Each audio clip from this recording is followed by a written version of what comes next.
उन प्रस्तुत है कार्यक्रम ये जम्मू है।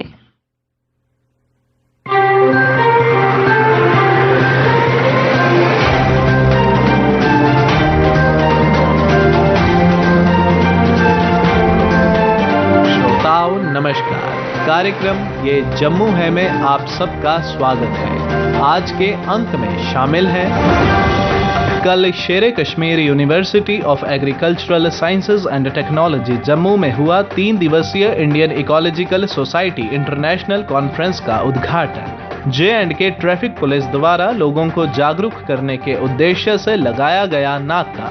केंद्र शासित प्रदेश जम्मू कश्मीर भारतीय जनता पार्टी के अध्यक्ष ने लिक्वर पॉलिसी के संदर्भ में दिए अपने विचार। और श्रोताओं, आंगनवाड़ी वर्कर्स वेलफेयर एसोसिएशन ने अपनी मांगों के समर्थन में की पत्रकार वार्ता। पर सबसे पहले अपनी बात। प्रजातंत्र में सरकार का काम लोगों के हित में फैसला लेना तथा विकास के लिए योजनाएं बनाना होता है। यानी सरकार जो भी कदम उठाए लोगों के सामूहिक हित में उठाए, आम लोगों की यही तमन्ना होती है। अगस्त 2019 के बाद जम्मू कश्मीर में जो दौर आया, इसे एक नया दौर कहा जा रहा है। 3 साल के इस दौर में भले ही प्रदेश में कोई लोकतांत्रिक सरकार ना रही हो, तो भी विकास के कई काम हुए हैं और कई नए द्वार खुलते जा रहे हैं। संक्षेप में हम ये कह सकते हैं कि केंद्रीय सरकार की पूरी नजर प्रदेश पर बनी हुई है।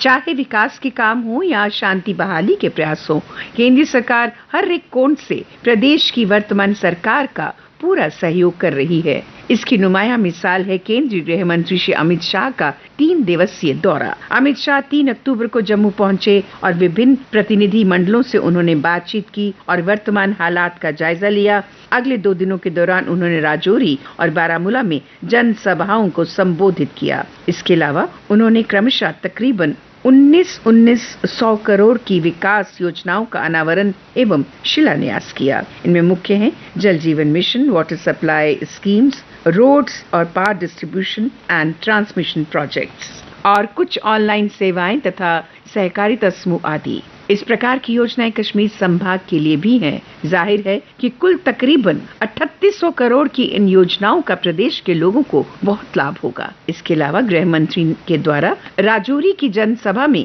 पहाड़ी समुदाय की आरक्षण की पुरानी मांग को पूरा करने का आश्वासन भी दिया गया। केंद्रीय गृह मंत्री ने जम्मू कश्मीर में विकास की हवा का जिक्र करते हुए कहा कि प्रदेश में लगभग अमन का दौर आ गया है और आतंकवाद की कमर तोड़ दी गई है। इसमें शक नहीं कि हालात में काफी सुधार हुआ है। विकास की रफ्तार भी तेज हो चुकी है। आने वाले समय में शीघ्र ही विधानसभा के चुनाव भी इलेक्शन कमीशन द्वारा करवा दिए जाएंगे। इस बात का खुलासा भी गृह मंत्री ने किया है। कुल मिलाकर देखें तो श्री अमित शाह का ये 3 दिवसीय दौरा एक अहम दौरा रहा। इससे प्रदेश के लोगों में कई उम्मीदें जगी हैं, विकास की भी और सियासी भी। सियासत की बातें तो सियासतदान जाने, लेकिन आम जनता को ये उम्मीदें हैं कि केंद्रीय गृह मंत्री द्वारा लॉन्च किए गए प्रोजेक्ट जल्द पूरे होंगे और जनता के लिए हकीकत में अच्छा समय आएगा।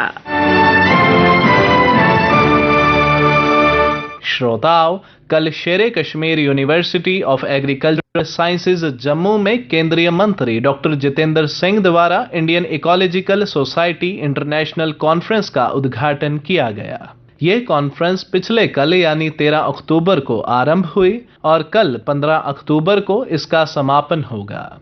इस कॉन्फ्रेंस के बारे में आकाशवाणी जम्मू से बात करते हुए इंडियन इकोलॉजिकल सोसाइटी के vice president professor Rajendra Pishin ने बताया कि यहाँ पे एक इंटरनेशनल कॉन्फ्रेंस हो रही है और जिसमें इंटरनेशनल साइंटिस्ट जो डिफरेंट एग्रीकल्चर रिसर्च के renowned scientist, top scientist, whether वो वीट के हों, मेज के हो, नेचुरल रिसोर्सेज के हों, पेस्ट मैनेजमेंट के हों, जो J&K और फूड और न्यूट्रिशन के हों, वो यहाँ इस यूनिवर्सिटी में आके वो इन चीज़ों को सब पे डिस्कस करेंगे।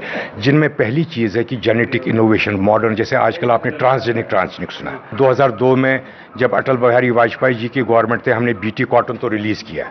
अब इंडिया में भी एक स्कूल ऑफ थॉट है जो कहते हैं जी ये ट्रांसजेनिक क्रॉप सही नहीं है, जबकि मैंने अपने रिसर्च से जो इसमें आ रहे हैं मार्टिन काइम जर्मनी से, is one of the renowned world economics, उसने देखा है ट्रांसजेनिक यूज करने से अगर वो इंसेक्टिसाइड रेजिस्टेंट हो तो दुनिया में इंसेक्टिसाइड यूज कम हो गया, जिससे फॉसिल फ्यूल बर्न कम हुआ, एनवायरमेंटल पोल्यूशन कम हुआ। बट उसमें कंपनियों ने क्या किया, उन्होंने हर्बिसाइड टॉलरेंट भी जीन डाला जो इंडिया में भी अलाउड नहीं है। एक कंपनी थी जो दो चीज बनाती थी, ट्रांसजेनिक अगेंस्ट इंसेक्टिसाइड, ट्रांसजेनिक, उससे उन्हें क्योंकि ग्लाइफोसेट बनता था उसका यूज बढ़ गया दुनिया भर में, क्योंकि वो वही एक कंपनी बताती थी। उन स्टेट्स में जहां एस्टेट क्रॉप लगते हैं, अब J&K में नहीं लगता, पंजाब में नहीं लगता, पंजाब ने तो ग्लाइफोसेट बैन कर दिया, उन्हें कहा हम तो टी गार्डनिंग करते ही नहीं है क्योंकि वो बड़ा कैंसरस काजिंग पेस्टिसाइड है। तो ये चीजें भी पॉलिसी इशू डिस्कस होगी कि ये ग्लाइफोसेट अगर पंजाब बैन कर सकता है जहां प्रॉब्लम बहुत है पेस्टिसाइड की, इसी तरह कश्मीर में प्रॉब्लम है बहुत एप्पल में, which is the highest pesticide consuming crop in the India. जितना कश्मीर में पेस्टिसाइड होता है इतना इंडिया में कहीं यूज नहीं होता। इन चीजों को हम यहां उठाएंगे। इस तरह बाकी कंट्रीज में कैसे इथियोपिया से आ रहे हैं, नाइजीरिया से आ रहे हैं, बांग्लादेश से आ रहे हैं, यूएसए से आ रहे हैं, डेनमार्क से, वहां क्या उनके इश्यूज है वो भी वहां डिस्कस करेंगे। जैसे वो डेवलप्ड कंट्रीज हैं उनके डिफरेंट इश्यूज हैं, वहां मैकेनाइजेशन ज्यादा है, वहां मैकेनाइजेशन की वजह से फॉसिल फ्यूल कंजप्शन ज्यादा है, तो फॉसिल फ्यूल कंजप्शन की वजह से it is one of the contributors to greenhouse effect, उसको कैसे कम किया जाए, ये एक विषय है जो कि आजकल हर जगह होता है, ये इलेक्ट्रिक कार होनी चाहिए। बट एग्रीकल्चर में फॉसिल फ्यूल यूज बहुत होता है other than after the vehicles in the developed countries. J&K की टोपोग्राफी अलग है और J&K का फार्मर स्मॉल है। इसमें जैसे जो स्मॉलर कंट्रीज है, जैसे कुछ अफ्रीकन कंट्रीज आ रही, तो स्मॉलर फार्मर्स की क्या प्रॉब्लम्स है, उसको कैसे एड्रेस किया जाए, ये भी डिस्कस हो सकता है। बट इस कॉन्फ्रेंस का क्योंकि ब्रॉडर कैनवास है, ब्रॉडर विजन है, ये ब्रॉडर कंटेक्स्ट में डेवलपिंग और डेवलप्ड वर्ल्ड में फ्यूचर जो यूनाइटेड नेशन डेवलपमेंट गोल है 17, उसमें एग्रीकल्चर 7 गोलों में पड़ता है। उस संदर्भ में हमने क्या करना है उस पर ज्यादा डिस्कशन होगा और यंग साइंटिस्ट को एक एक्सपोजर मिलता है, प्रैक्टिस मिलती है, जो एक्सपोजर से बड़ा कोई चीज नहीं होती है। जब वो वर्ल्ड के जिनकी जैसे स्वामीनाथन जैसे थे या डॉक्टर खुश जी जिनको वर्ल्ड फूड प्राइज पहले मिला था राइस के लिए, उनके साथ बात करके उनके साथ मिलके उनको एक्सपोजर मिलता है जो इस बार साइंटिस्ट आते हैं। ये सबसे बड़ा एकेडमिक और रिसर्च उनके लिए एक बड़ा कंट्रीब्यूशन होगा, उनको वर्ल्ड व्यू देने का एग्रीकल्चर। क्लाइमेट चेंज की जैसे डॉक्टर प्रसन्ना आ रहे हैं, वो सिमिट के मेज के डायरेक्टर हैं, basically Indian but he is outside India. उन्होंने वो अफ्रीका में ए वैरायटी डेवलप की, क्योंकि जब क्लाइमेट चेंज होगा सी थ्रू वैरायटीज में यील्ड कम होगी, और C4 जो है जहां टेम्परेचर बढ़ता है जैसे कॉटन है या शुगर केन है, उस पर असर नहीं पड़ता। इस पे वो बड़ा हाईलाइट कर रहे हैं कि जो वैरायटियां हैं जो क्लाइमेट टेम्परेचर उगने से, जैसे इस बार पंजाब में श्रुवलिंग हो गई वीट, वहां टेम्परेचर एकदम बढ़ गया, ग्रेन फॉर्मेशन वीट में नहीं सही हुआ था, श्रुवल हुआ था। इन चीजों पे भी डिस्कशन हो रही कि क्लाइमेट चेंज का क्या असर पड़ेगा और फाइट करने के लिए उस क्लाइमेट चेंज के हमने कौन कौन सी नई वैरायटीज या हाइब्रिड्स डेवलप करने हैं जिसमें रेजिस्टेंट जीन हो, जो ड्राई स्पेल या क्लाइमेट चेंज को भी रेजिस्ट कर सकता है। हम जैसे मैं इकोलॉजी की तरफ से कहता हूँ, हमने तो नॉर्मली ये 4 साल में करते थे, तो पीछे कोविड हुआ, इवन आपको 2016 में जब यहाँ की थी तो 608 डेलीगेट आए थे। उस हिसाब से मुझे ये कहने में कोई ये नहीं है कि इस बार उससे कम डेलीगेट आ रहे हैं इंडिया में, इंडियन डेलीगेट, तो इसलिए हमारा डिले। नॉर्मली ऐसी कॉन्फ्रेंस जहाँ साइंस, क्योंकि साइंस हमेशा इवॉल्विंग हो, मेडिकल साइंस हो, इंजीनियरिंग साइंस हो, एग्रीकल्चर साइंस हो, इवॉल्व होता है। इसकी डेफिनेटली कॉन्फ्रेंसेस होनी चाहिए जिससे आपको नई नई ईजादों का, नए नए इनोवेशंस का, नई नई टेक्नोलॉजीज का, उनका पॉजिटिव क्या है, उनका नेगेटिव क्या है, वो जानने का मदद मिलता है। जो उसके निर्माता हों, जो उसके बनाने वाले हो, जो उसके डेवलपर हों या जो उसके एक्सपर्ट हों। किसान लोगों को हमने कहा किसानों के लेक्चर 2 रखिए, वो किन क्रॉपों में रखे हैं कि जिसमें पेस्टिसाइड वगैरह यूज बहुत ज्यादा है, जहां पे प्रॉब्लम है एग्रीकल्चर में,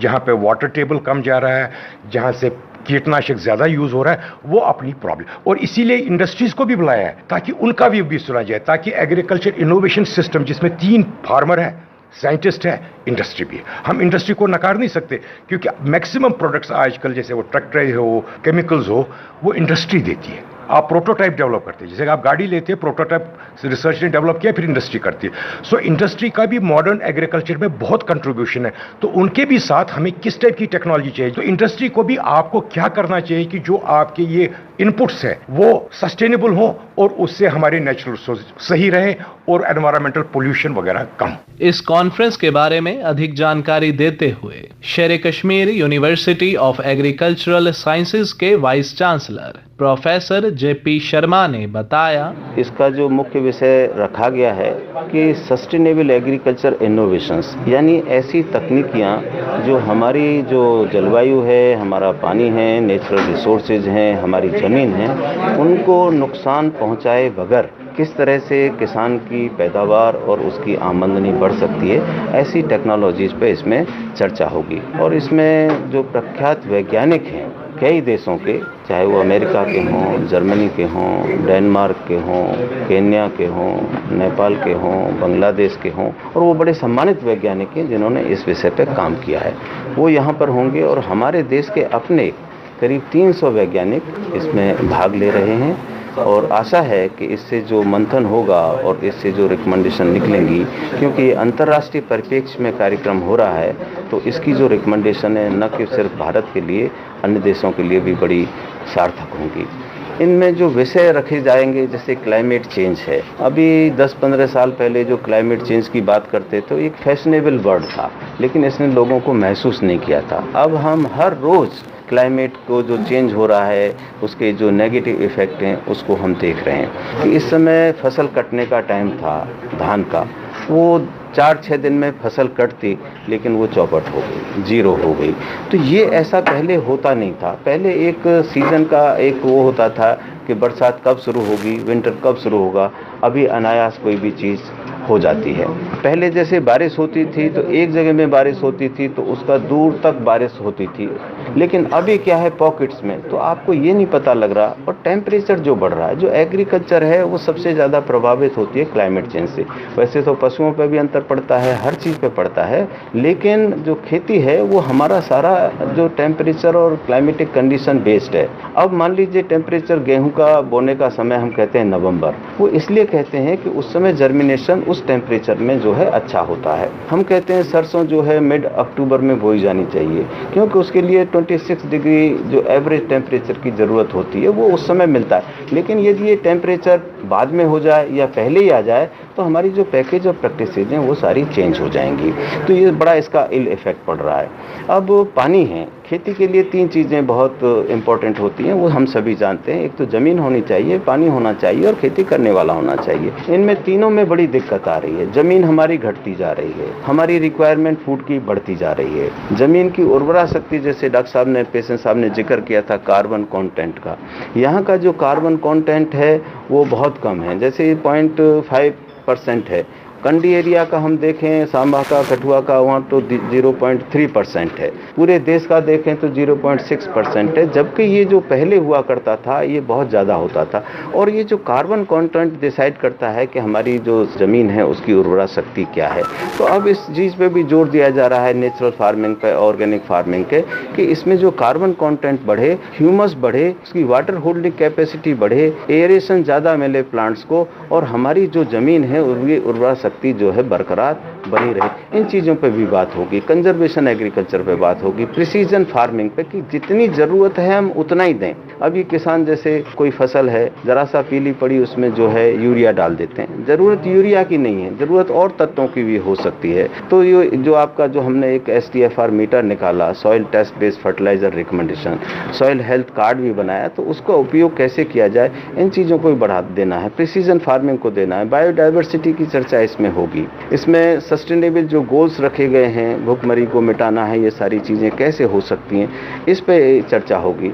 फॉरेस्ट है, फॉरेस्ट्री है, इसको कैसे आगे बढ़ाना है, कैसे ले जाना है, इस सब विषयों पर यहाँ पे चर्चा होगी। और मुझे लगता है कि जो, क्योंकि बहुत बड़े बड़े विद्वान इसमें आ रहे हैं, जो उनका निचोड़ निकलेगा 3 दिन की वर्कशॉप का, सेमिनार का, तो वो सिर्फ इंडिया के नहीं पूरे विश्व के लिए ही बड़ा कारगर होगा। J&K ट्रैफिक पुलिस द्वारा लोगों को जागरूक करने के उद्देश्य से एक नाका लगाया गया। इस नाके के संदर्भ में आकाशवाणी जम्मू से बात करते हुए SP traffic Jammu city RP Singh ने बताया, देखिए नाका इसलिए लगाया है कि जो लोग ट्रैफिक बार बार बोलने के बाद भी ट्रैफिक रूल्स की वायलेशन करते हैं, उनके खिलाफ एक्शन लिया जा रहा है। विजिबल ट्रैफिक वायलेशन जो भी हैं, चाहे विदाउट हेलमेट है, विदाउट सीट बेल्ट है, ट्रिपल राइडिंग है, उन सब को लेके है। जो वायलेटर है यहाँ नहीं तो आगे पकड़ा जाएगा, भागने से थोड़ा होगा। वो जो ट्रैफिक पुलिस कर रही है वो उनकी सेफ्टी के लिए है। जो भी आपका ट्रैफिक में चल रहा है, जो आदमी बाइक चला रहा है या जो भी चला रहा है, वो अगर ट्रैफिक रूल्स को फॉलो करेगा उसमें उसकी सेफ्टी है। इसीलिए हम नाका लगा रहे हैं कि लोग वायलेशन ना करें। हम यही मैसेज दे रहे हैं लोगों को कि भैया आप घर से बाहर निकलते हैं तो कम से कम अपना हेलमेट साथ में कैरी कीजिएगा, हेलमेट पहनिएगा। हेलमेट जो है आपकी सुरक्षा है। और कई बार हम देखा कि तीन जो है गाड़ियों पर चलते हैं और हेलमेट नहीं होता। तो हम यही है कि ये आप लोगों के लिए बेहतरी है, ठीक है नहीं। तो ये बड़ा इंपॉर्टेंट चीज़ है, आप लोग पहन के चलना चाहिए, हेलमेट पहन के चलना चाहिए, ड्रिंक नहीं करनी चाहिए और भागने की कोशिश मत करें। तो ऐसा नहीं करना चाहिए। पढ़े लिखे बच्चे लोग हैं, स्टूडेंट हैं, इनको ऐसा नहीं करना चाहिए। अगर करेंगे तो ये भुगतेंगे।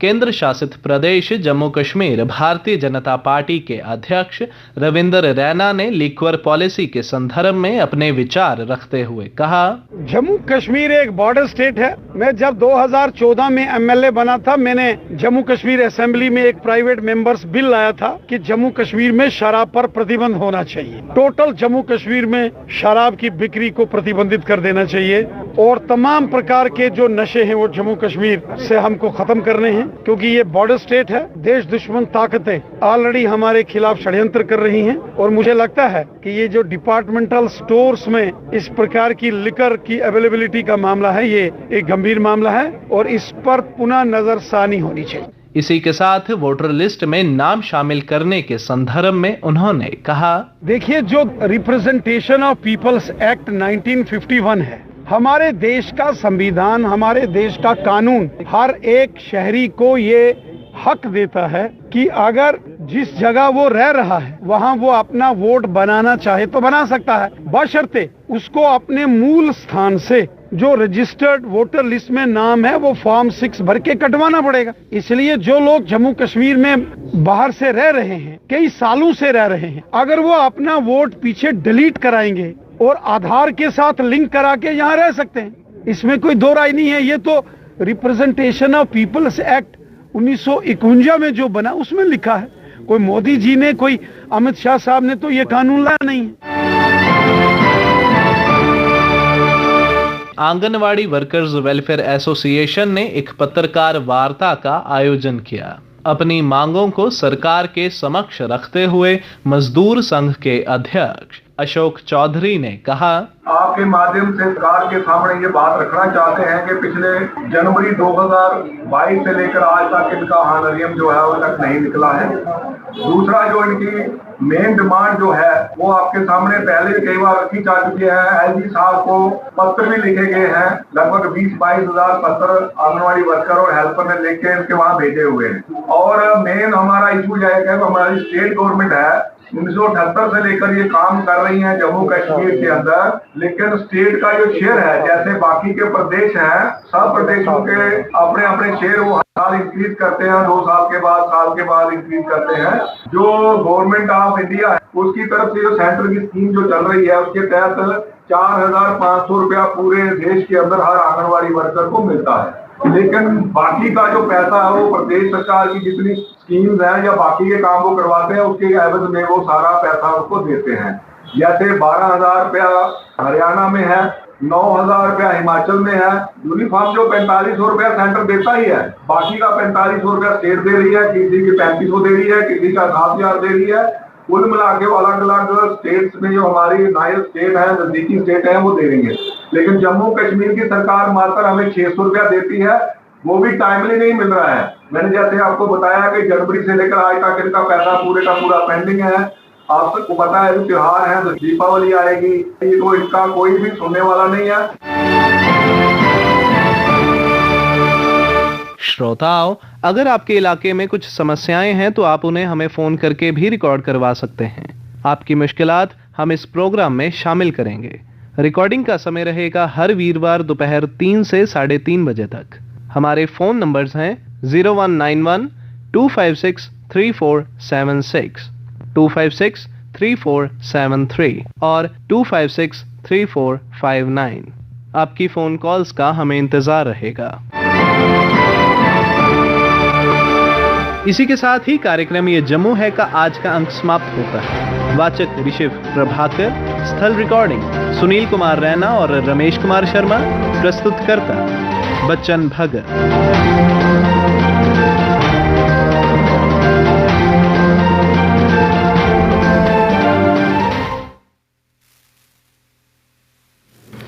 तो सुनार देहे कार्यक्रम ये जम्मू है।